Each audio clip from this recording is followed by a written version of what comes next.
정휘동이라고 하는 작가가 그의 책 물은 아래로 흐르고 사람은 위로 달린다라고 하는 책에서 네 종류의 만남을 소개를 하였습니다. 첫 번째로는 꽃과 같은 만남입니다. 처음에는 화려합니다. 그러나 만나면 만날수록 점점 시들어버리는 그런 만남입니다. 꽃과 같은 만남입니다. 두 번째로는 지우개 같은 만남입니다. 잘못된 만남이기 때문에 이 만남을 지워버리고 싶습니다. 지우개 같은 만남. 세 번째로는 생선과도 같은 만남입니다. 시간이 지날수록 비린내가 나고 썩은 내가 나는 그런 만남입니다. 지우개 같은 만남, 그리고 생선과도 같은 만남. 지난주 월요일 밤이었습니다. 여러분 아시는지 모르겠지만 결혼 지옥이라고 하는 MBC 그 프로그램이 있습니다. 여기 두 부부가 소개가 되어졌습니다. 두 사람이 만나서 사랑을 하고 결혼을 했습니다. 젊은 부부입니다. 근데 남편은 아버지와 함께 그리고 식구들과 함께 사업을 해야 되기 때문에 멀리 포천으로 이사를 하게 되었습니다. 아내는 미용사였지만은 이사 온 그곳에서 할 수 있는 일이 없으니 하루 종일 매일 집에만 있어야 하고 마치 감옥에 사는 것 같은 생활이 반복이 됩니다. 아내는 그곳을 떠나고 싶다라는 생각에 너무 사로잡혀 있습니다. 그러나 남편은 반대합니다. 현실적인 문제로, 경제적인 문제로 떠날 수 없다고. 결국 이 두 사람은 이 문제로 크게 싸우기 시작을 하고 아이가 있는 그 앞에서도 폭언을 하고 매일매일 이런 싸움을 하게 되는 겁니다. 프로그램 진행자가요, 이 두 사람에게 물어보았습니다. 결혼하는 것을 후회하십니까? 그랬더니 두 사람 모두 주저없이 고민 없이 네, 그럽니다. 이 두 사람에게 있어서 이 만남은 어떤 만남일까? 지우개 같은 만남, 그리고 생선과 같은 그런 만남이 아닐까? 그런 생각을 해 보았습니다. 마지막 네 번째로는 손수건 같은 만남입니다. 만나면 만날수록 참 좋습니다. 행복합니다. 평안합니다. 그래서 또 만나고 싶습니다. 왜 그렇습니까? 서로의 만남을 통해서 흘린 땀과 또 흐르고 있는 눈물을 닦아줄 것이기 때문에 여러분, 우리 세한교회 안에 성도들과의 만남은 바로 이런 만남이 되어야 합니다. 손수건 같은 그런 만남. 그래서 만남은 참 좋고 흘린 땀을 닦아줄 수 있고 흐르는 눈물을 닦아줄 수 있는 그런 만남이 되어야 되지 않겠습니까? 만남은 불편하고 뭔가 비린내 나고 뭔가 지우고 싶고 이런 만남이 되어서는 안 될 것입니다. 여러분, 우리 예수님과의 만남은 어떤 만남일까? 우리 예수님과의 만남은 손수건 같은 만남입니다. 손수건 같은 만남. 어제 독자를 잃은 그 여인을 생각해 보시기 바랍니다. 그 여인이 예수님을 만났을 때에 어떻게 하셨습니까? 따라 울지 말라. 그 흐르는 눈물을 닦아주시는 그런 만남 아니었겠습니까? 그리고 죽은 아들의 관에 손을 대시며 그를 살려내시고 예수님과의 우리와의 만남. 어떤 만남인가? 손수건 같은 만남. 그러므로 우리는 매일매일 예수님을 만나야 합니다. 예수님 마태복음 11장 28절에서 말씀하셨습니다. 수고하고 무거운 짐진 자들아 다 내게로 오라. 내가 너희를 쉬게 하리라. 예수님께서는 그렇습니다. 항상 거기에 계셔서 우리를 향하여 두 팔을 벌리시고 우리를 기다리고 계십니다. 그러므로 우리는 나를 만나기를 원하시는 우리 주 예수 그리스도에게 달려가야 하고 예수님을 만나야 하고 그럼 예수님께서 우리를 꼭 안아주시고 흘린 땀을 닦아주시고 흐르는 나의 눈의 눈물을 닦아주십니다. 이것이 무엇인가? 내가 주님을 만났을 때에 가지는 이 만남의 완성. 주님과 만나면 이런 완성이 있는 겁니다. 근데 오늘 본문에 나오는 부자 청년은 그는 예수님을 만났습니다. 그러나 이 만남은 어떤 만남인가? 오늘 말씀의 제목이기도 하죠. 완성되지 못한 만남. 어떤 만남? 완성되지 못한 만남. 미완성의 만남. 이 부자 청년이 예수님을 만나는 것을 본다면 앞서 소개한 네 종류의 만남 중에 어떤 만남일까? 저는 이렇게 정의하고 싶습니다. 꽃과 같은 만남. 처음에는 아주 화려하게 시작했습니다. 그러나 그 끝은 시들어버리는 그런 만남. 무엇인가 부족한 만남. 완성되지 못한 이런 만남. 이 부자 청년과 예수님의 만남을 통해서 알 수가 있습니다. 자, 본문으로 돌아가 보도록 하겠습니다. 자, 이 청년은 어떤 사람인가? 내가 무슨 일을 하여야 영생을 얻을 수 있겠습니까? 16절에 이 질문을 예수님께 와서 합니다. 자, 이 질문에 예수님께서 말씀하십니다. 18절에 보면 10계명을 말씀하시죠. 살인하지 말라, 간음하지 말라, 도둑질하지 말라, 거짓 증언하지 말라. 19절 내 부모를 공경하라, 네 이웃을 내 자신과 같이 살아가라. 이렇게 말씀하십니다. 자, 이 말씀에 청년이 이렇게 대답합니다. 20절 보면 그 청년이 이르되 내가 이 모든 것을 지키어 싸운데 아직도 무엇이 부족하니까. 10계명의 모든 말씀을 다 지켰다고 이야기합니다. 같은 내용을 기록하고 있는 마가복음 10장 20절에는 이 모든 계명을 지켰는데 어려서부터 다 지켰다고 이야기하고 있습니다. 그렇습니다. 이 청년은 어린 시절부터 율법을 철저하게 지킨 그런 사람이었습니다. 오늘 본문에는 이 사람이 청년이라, 나이가 젊은 청년이라 이렇게 소개를 하고 있지만은 누가복음 18장 18절의 말씀에 보면 이 청년을 관리라고 이야기합니다. 관리. 그것은 이 청년이 젊은 청년이지만은 그러나 동시에 높은 공직에 있는 그런 지도자급인 인물을 보여준 것을 볼 수가 있습니다. 마가복음 10장 17절의 말씀에 보면 그가 예수님을 찾아왔을 때에 달려와서 꿇어 엎드려 앉아 물었다. 이렇게 이야기하고 있습니다. 그러니까 예수님을 향하여 아주 공손합니다. 예의도 있습니다. 인성이 참 좋은 사람이다 라는 것을 알 수가 있습니다. 더 나아가 오늘 보면 다시 16절의 말씀처럼 이 사람은 눈에 보이지 않는 문제, 이제 가장 본질적인 문제가 무엇이겠습니까? 영생이죠. 구원이죠. 우리가 어떻게 하여야 영생을 얻을 수가 있겠습니까? 이게 인생의 가장 큰 문제예요. 여러분 그렇습니다. 보이는 것은 어떻습니까? 잠깐입니다. 그러나 보이지 않는 것은 영원합니다. 근데 사람들은 그렇게 생각하지 아니하죠. 지금 내가 이렇게 보는 것, 누리는 것, 이것이 영원할 거라 착각합니다. 잘못 생각합니다. 그러나 성경은 이야기합니다. 보이는 것이 전부가 아니다. 그리고 보이는 것은 잠깐이다. 보이지 않는 것이 있다. 그리고 보이지 않는 것은 영원하다. 이게 뭐예요? 이게 영생의 문제예요. 영생. 영혼의 문제예요. 그래서 우리는 육신을 갖고 이 세상을 살아갈 때에 보이는 것에 집착하지 말고 보이는 것을 위해서 살아가지 말고 잠깐 있는 보이는 것에 우리의 너무 마음을 쏟아내지 말고 어디에 집착해야 됩니까? 어디에 생각을 두고 살아야 됩니까? 보이지 않는 것. 영생의 문제에 대하여 우리는 심각한 고민을 갖고 또 그것을 바라보며 살아가야 합니다. 이게 성경적인 사고입니다. 이 청년은요, 인생의 가장 중요한 문제, 보이지 않는 이 영생의 문제에 대해서 깊은 관심을 갖는 그런 사람이었습니다. 이런 사람을 이렇게 말할 수가 있습니다. 구도자. 영생의 문제에 대하여 끊임없이 고민하고 찾는 구도자. 꽤 좋은 사람입니다.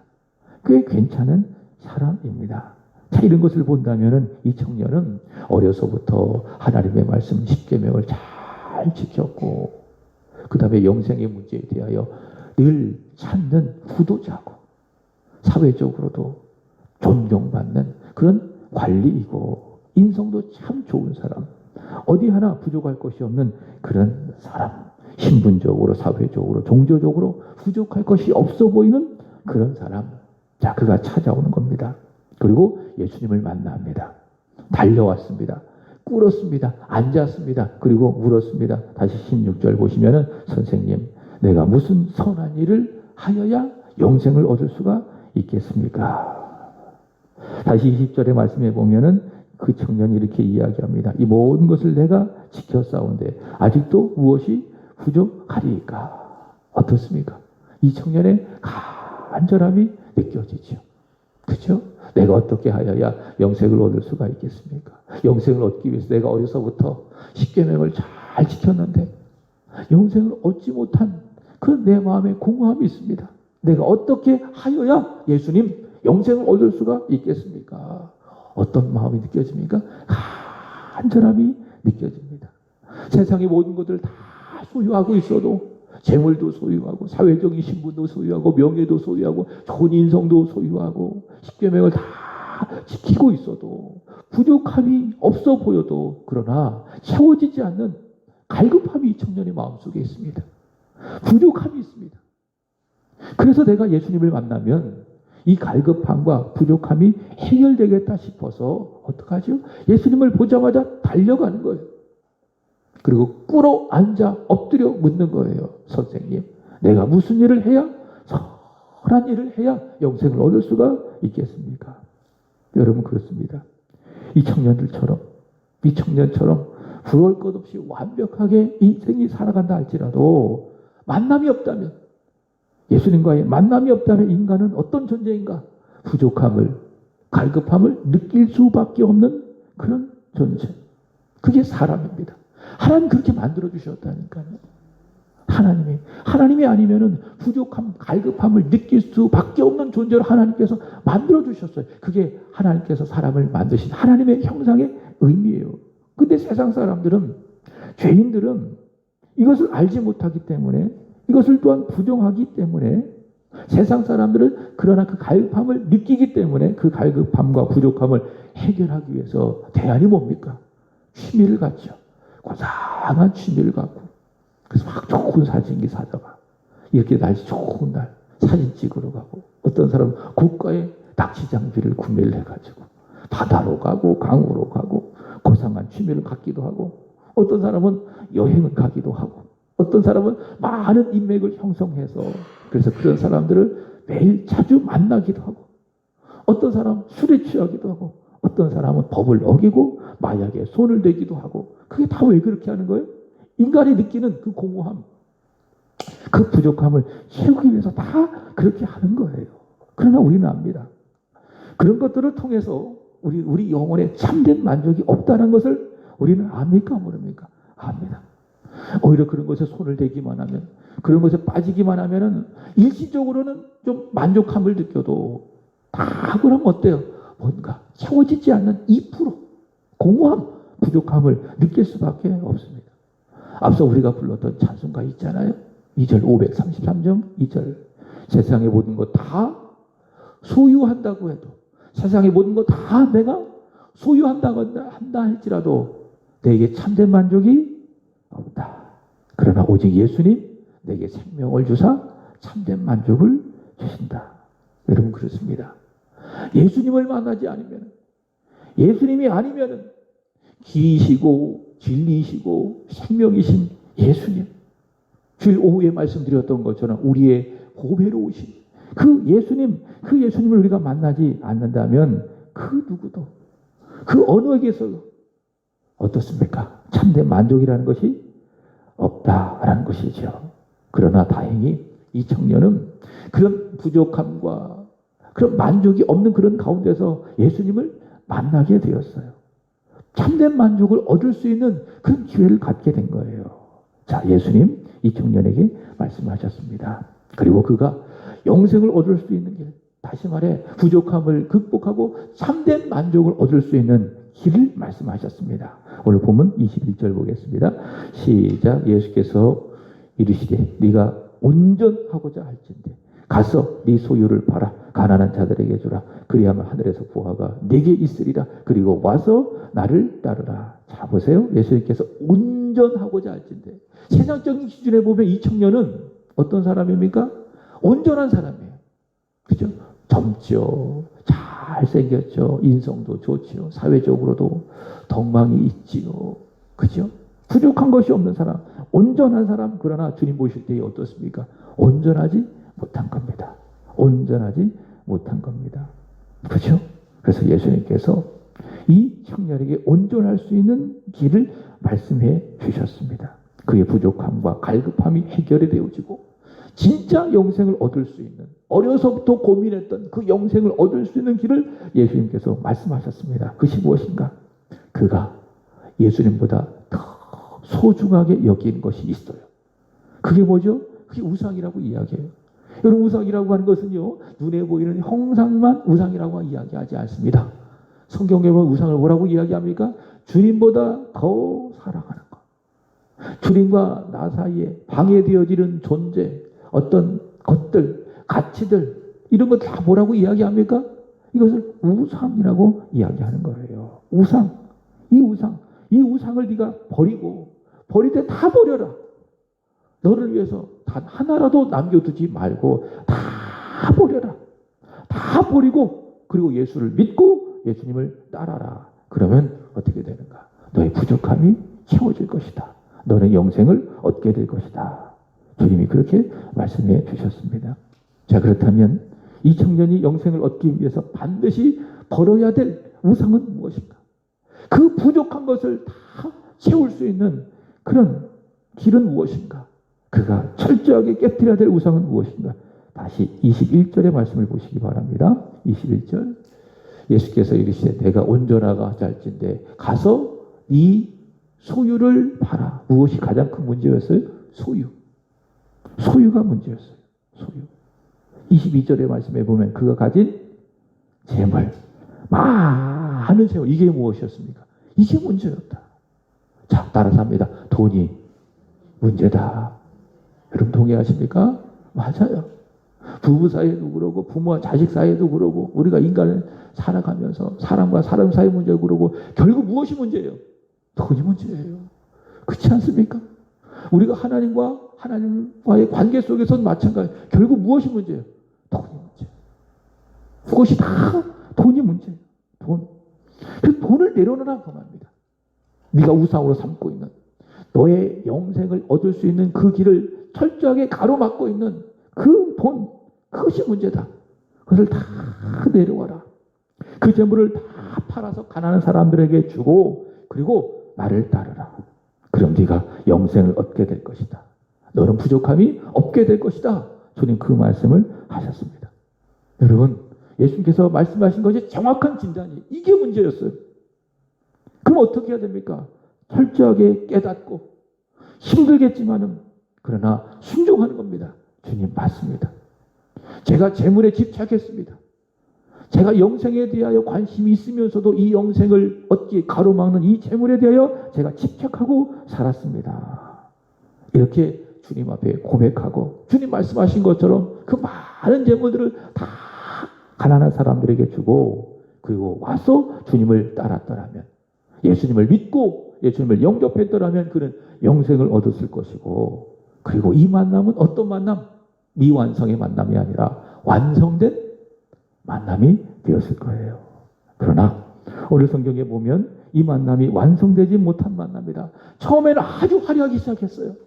주님 앞에 뛰어와가지고 무릎을 꿇고 어떻게 해야 내가 영생을 얻을 수 있겠습니까? 뭔가 기대감, 뭔가 구도자와 간절한 마음으로 예수님에 와서 이 만남이 시작되었지만은 이 만남이 시간이 지나면서 시들었다. 이 만남이 완성되지 못했다. 알 수가 있어요. 22절 다시 보겠습니다. 시작. 그 청년이 재물이 많음으로 이 말씀을 듣고 근심하며 가니라. 어떻습니까? 이 만남이 완성되지 못했다. 이 만남이 완성되지 못했다라는 것을 볼 수가 있습니다. 여러분 예수님과의 만남을 방해하고 이 만남을 항상 우리로 하여금 미완성으로 만들게 하는 가장 큰 우상이 무엇인가 하면은 무엇입니까? 오늘 이 청년을 통해서 본다면 무엇입니까? 재물이에요. 결국 내 소유예요. 내 돈이에요. 그래서 재물을 하나님처럼 생각하는 그 사람은 절대로 주님을 만날 수가 없어요. 재물이 하나님이에요. 재물이 예수님이에요. 그렇기 때문에 이 재물을 그렇게 생각하는 사람은 절대로 주님을 만날 수가 있다 없다? 없다.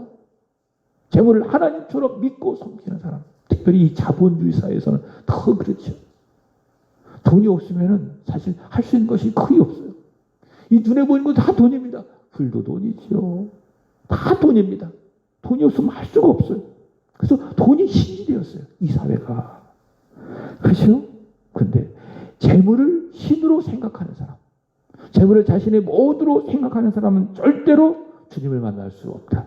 만나도 그 만남은 미완성의 만남에 이를 수밖에 없다. 23절에 이렇게 말씀하시죠. 시작. 예수께서 이르시되 내가 진실로 너희에게 이르노니 부자가 천국에 들어가기가 어려우니라. 이해하셨죠? 재물을 신으로 삼는 사람 절대로 영생을 받을 수가 없다라는 것입니다. 여러분, 사도 바울은 이렇게 이야기합니다. 디모데전서 6장 10절입니다. 시작. 돈을 사랑하며 일만하게 우리가 되나니 이것을 탐내는 자들은 미혹을 받아 믿음에서 떠나고 많은 근심으로서 자기를 찔렀도다. 돈을 사랑하는 사람 결국 어떻게 된다고요? 믿음에서 떠난다. 왜? 돈과 재물을 겸하여 하나님을 섬길 수 없기 때문에 결국에는 어떻게 된다고요? 돈 따라간다. 믿음에서 떠난다. 그리고 결국 자기가 근심으로 찔려 망하게 되어진다라는 것입니다. 여러분, 내가 주인 삼았던 특별히 재물에 대한 모든 욕심들, 집착들을 우리가 다 내려놓기를 바랍니다. 그 내려놓으면서부터 주님과의 만남이 시작이 되는 거예요. 그러나 이 청년처럼 이 재물에 대한 욕심을 내려놓지 않고 주님을 만나잖아요. 그럼 아무리 그 만남이 화려하게 꽃처럼 시작했다 할지라도 그 끝은 어떻게 됩니까? 미완성이 되는 거예요. 뭔가 완성되지 못한 그런 만남이 될 수밖에 없습니다. 그러나 내가 주인 삼았던 모든 것들, 특별히 재물, 이 재물에 대한 모든 생각들, 주인 삼았던 모든 것들, 이런 것들을 다 내려놓고 다 포기하고 다 깨뜨리고 주님을 만나잖아요. 그럼 거기서부터 완성이 시작이 되는 거예요. 꽃처럼 시작해서 활짝 꽃이 펴고 하나님이 기뻐하시는 열매가 맺혀지는